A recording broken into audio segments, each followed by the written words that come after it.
Hi guys, welcome back to my channel. My name is Eve and this is my March wrap-up.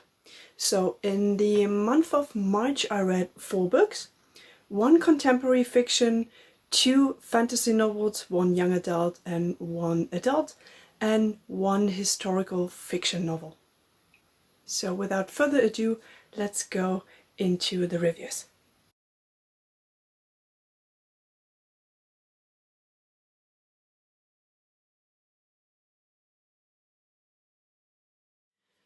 So the contemporary fiction novel that I read this month was also the buddy read for this month that I always do with my friend Claudia from Knits for the Soul, and this was Matt Haig, The Midnight Library. So there was a lot of talk about this last year and that's why I picked it up. I thought, okay, this is something I really want to read. We follow Nora and the story progresses that she will find herself in the Midnight Library, a place between life and death, where every book that you can see is a possible future that you could have lived. And that's actually what we do with Nora there. We go through the lives that she could have had if she had chosen a different way. And of course, the premise of this book is actually that in the end you shall learn to actually value your own life, the life that you have at the moment, the most, because it can be so much more than you think it is at the moment. And it deals with depression, it deals with regrets that I think we all have, and yeah, it actually shows that none of these lives were perfect. I liked it, but I had some structural problems with it because I thought it's getting very repetitive actually when you follow her, of course, because she doesn't know what's happening, so she always has to find out about this life from the moment that she arrives there, right? So it's normal that she doesn't know anything, but for me it got quite annoying. I just wanted her to not always like ask the same questions and try to find out clues for what this is and what she's doing. And of course, maybe this is something very personal for myself. I don't like if you're actually arriving somewhere and you have no idea where you are, who you are, and what you're about to do. And for me this was very excruciating in a couple of moments there. So I like this book. I will still recommend it to everyone. I gave it like 3.5 out of 5 stars, I would say, but only because I have read a lot of these books, I would say, or a lot of books that actually deal with depression and with what could come after or how you can live your life better, like novels that deal with that topic. So it was nothing so extremely special to me, but I understand why loads of people like this.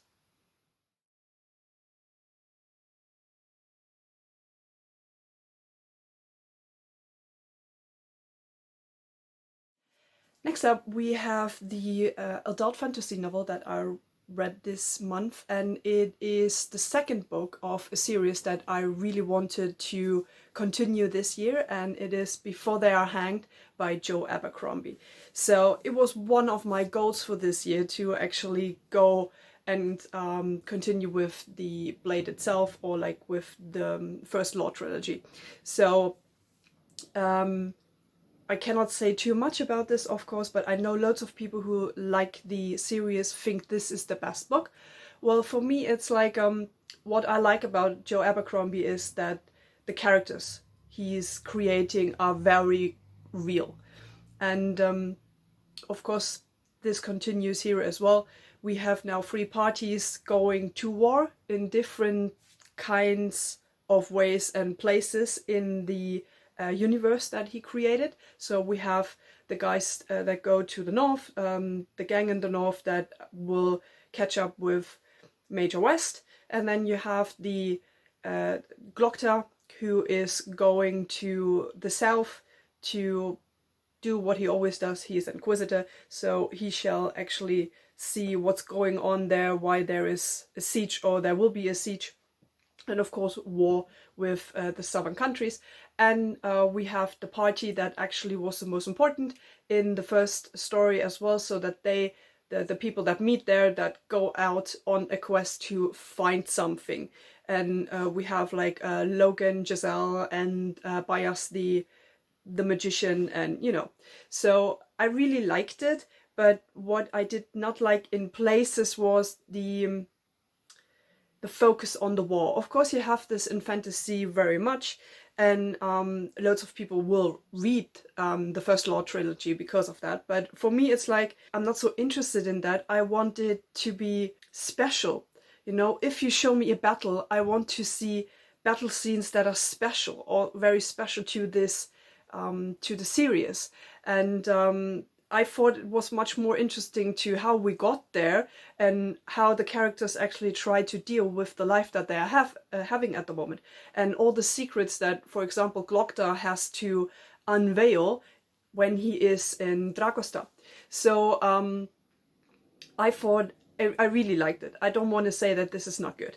I still think that I want something more, something into deep, and I hope that he's continuing to grow his interest in the characters and in the special things that you can do in fantasy, actually, because war you can always have, and there will always be war and a conflict there.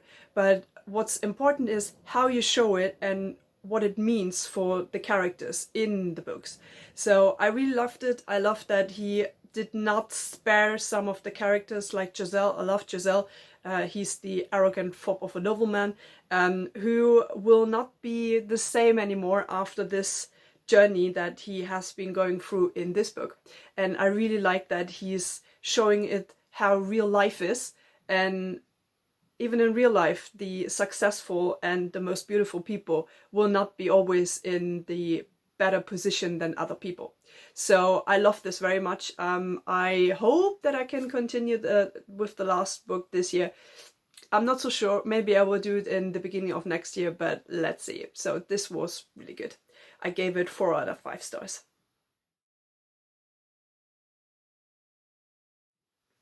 So the young adult fantasy novel that I read this month was in preparation of a Netflix adaptation that will be published in April, and this is Shadow and Bone by Leigh Bardugo. I know you probably have seen it everywhere on every channel, but I just wanted to catch up as well, and see how it will be. I know that Leigh Bardugo said, and also Netflix said, that this is like a loose adaptation that they will be doing, and they will combine the Shadow and Bone trilogy with Six of Crows, which I haven't read as well. And but I just wanted to know the original material. I liked it, but I could predict most of what was happening. I thought that the villain, the Darkling, is the most interesting character in this series, and I hope that in the other books he will get a bit more flesh. And so I definitely will continue with the series. It's not a priority at the moment. Let's see what's happening in the Netflix show, which I absolutely anticipate. I saw the second trailer that was just dropping a couple of days ago, and it was awesome. Absolutely awesome. I can't wait for it.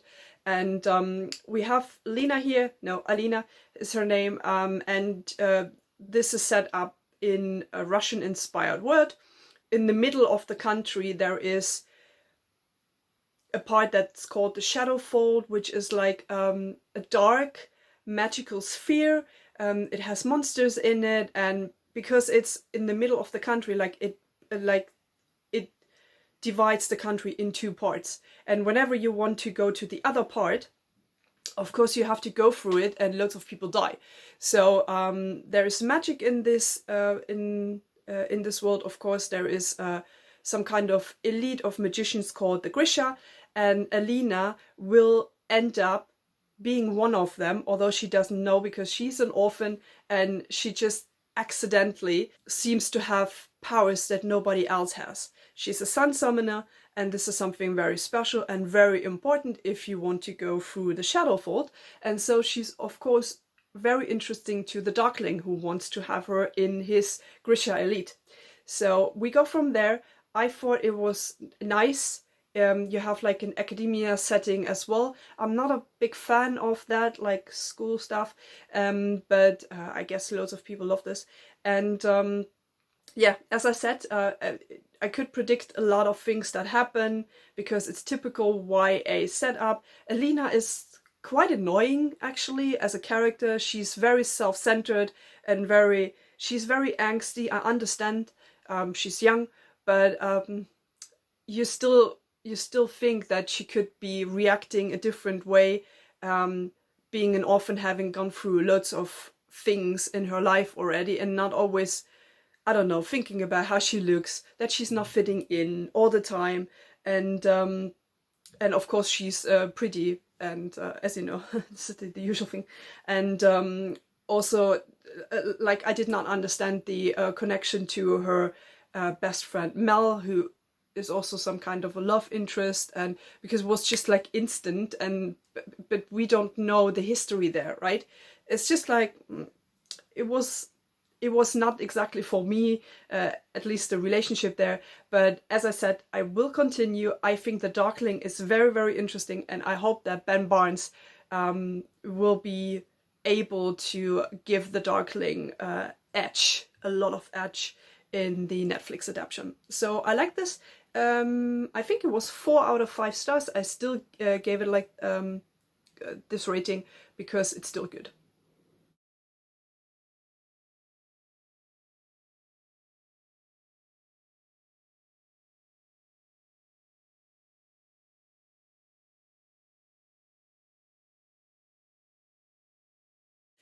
So, the last book I will be talking about is actually a new category that I always will have now in a wrap up, and this is that one of the books that I will be reading in the month was one of the books that I had in a subscription service before. So this month I chose The Other Me by Saskia Sargensen. Now, this is, how can I say it? It's not what I expected. Actually, I have no problem with that. But it is a story that I would not have picked up myself if it was a book that I had to buy myself. And it's a World War II story. I thought it would be something completely different. I thought it would be some kind of a thriller, maybe like The Girl on the Train, or what's the one with Rosamund Pike, the adaptation? I forgot. But you probably know. Maybe I will just like put it in here so that we can, just for reference.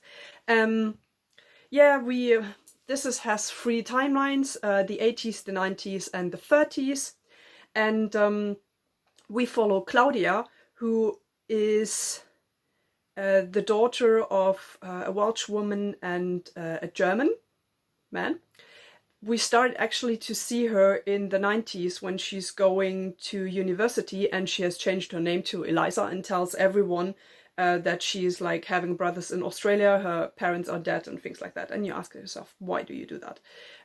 She just dropped out of her degree in geography. We actually never know why she wanted to study geography, and started to have ballet courses.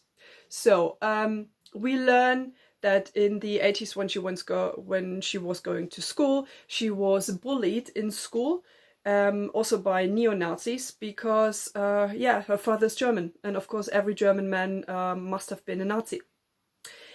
So Claudia is at home. She's trying to find out whether her father was a Nazi because he's German, and she finds some Nazi medals in the drawers of her mother. We then always have flashbacks to the 30s, where we see her father Otto and his brother Ernst, who grow up in Germany on a farm. They are orphans, they were foundlings, they were taken in by farming people, and they grow up there in the time when Hitler is rising in Germany. And Otto was always very fascinated by the Nazis, and you get to see, you know, what kind of life they had there when they joined the Hitler Youth, and then later also the army. And we also get to know her Uncle Ernst, who's playing a role in this story, but I don't want to give away too much. If you want to read this book, he is more important, and he was for me the most important character in the book, or like the most interesting character in the book, because Eliza is super annoying. Everything in this book was so fabricated, in my opinion. As I'm German myself, I have read a lot of World War II stories, a lot of good ones, a lot of bad ones. I'm oversaturated with, if you can say that, with this topic, because in Germany it's always the one topic. If you have like a history channel, or if you have like when you talk about history in Germany, it's always this period. It's not that I don't understand, and it's not that I don't think you shouldn't do that, but for me it's like, at some point you have heard everything, you have seen everything cruel, everything bad, also the good ones, the ones that try to end something in the regime or do something good for the people. That I am at the point that if I want to read a World War II story, it must be something very special. For example, like Markus Zusak, the Book Thief. That was a really, really good book, and I can only recommend it. But this book was like everything, like it was like an American TV drama from the 90s. At least I felt like this. Eliza, everything is so childish. Yes, I understand children are cruel. So in what's happening to her in the 80s when she was going to school could be. Okay, I don't say that this is not possible. But then that she go to university. I have been going to university as well. And it's not that everyone is asking you about your parents. You don't have to tell them, oh yeah, sorry, I'm German and you know, we are all Nazis. So you probably don't like me. Nobody is talking about your parents when you go to university. And all of the lies that she's constructing, and then of course regretting, because she always also lies to her boyfriend, who of course is like 1/4 Jewish or something like this, and his mother was in a concentration camp. I don't say that this is not possible, but you know, all of these things that of course always happen to this person, it's like, it's too much. I also thought it's too much with the brothers. Her father is so harsh and so rude and so crude. Not everyone who's like, not every German man also at that time is like this. And he's, on the one hand, he's super pious. He found God, but he actually doesn't find God. That's what you see in the story as well. And all of the secrets that you have in this family, it's interesting to follow and to unravel these secrets. But on the other hand, loads of them are like, where we would say, why though? I mean, we have to accept what was in the past and what is now, so to say. And I understand that this is also what the book shall show, but I did not like all of the dramatic aspects of it, that everyone's always dying, and you know, her mother is dying, and then a year later, you know, everyone else is dying, and she's like, as if all of the family has to die before Claudia can live her life as a young Briton. And I don't think that this was necessary. And I don't think that the story was so important to tell. I'm sorry, because I mean, I understand that the author thought that there is something important she wants to tell. And in the there's a short note from her after the story ends, from the author, where she explains how she actually got there. Yeah, for me, I found Ernst the uncle very important and very interesting. You see what he has been doing in Russia at the front. He was a prisoner as well, and he then went to America later to become a famous constructor. I thought, like, I didn't want to hear about Eliza or Claudia or what's her name. Her parents were not interesting as well. Maybe the connection, and the whole time we think, you know, why are there no real feelings there? Is it because, of course, he's German and her mother was not very educated? What is it? I don't know. I had a very, like, meh feeling about this. I gave it 2.5 out of 5 stars. I still think if you're interested in World War II stories, then you should read it.